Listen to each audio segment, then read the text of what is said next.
দর্শক ভাইরা, আজকে যে ভিডিও করার উদ্দেশ্য মানে তেমন আজকে লাঙ্গরে বেমার আবার হজর নজর হয়েই থাকে। চলুন এই ডায়াবেটিস বেমারগুলা, এগুলা বেমার ধরুন যতই টেলবেট খাই মোটামুটি বেমার ভালো হয় না ডায়াবেটিস বেমারটা।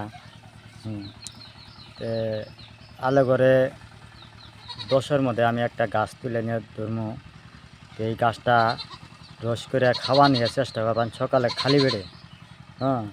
আল্লাহ নম্বর ডায়াবেটিস বেমার এই গাছের তো আল্লাহ নম্বর মুক্তি করবো আনাগর।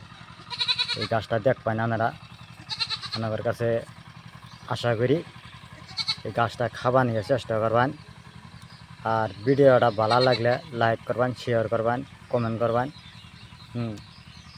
আর বর্তমানে বেমার আজার আঙ্গরে ধরুন বহুত ধরনের বেমার হয়। এই গাছটা ধরুন এই যে আমি উড়াইতেছি এই গাছটা শেষে রস বানায় যদি খাওয়া নিয়ে পান, মোটামুটি ডায়াবেটিস বেমার মুক্তি করবো আল্লাহ। এই গাছ এটাই ডায়াবেটিস বেমার আল্লাহ মুক্তি করবো এই গাছটাই।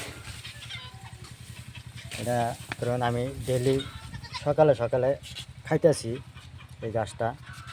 আল্লাহ নম্বর আমার বহুত ধরনের বেমার মুক্তি পাইছি, বিষ বেদনার জন্য মুক্তি পাইছি। তারপরে নানান ধরনের এই গাছটা খেলে আর মোটামুটি ধরুন শেষে রস বানায় খাওয়া লাগবে, তাহলে আপনারা মুক্তি পাবেন। আর যদি এমনি খান তাহলে কোনো মুক্তি পায় না।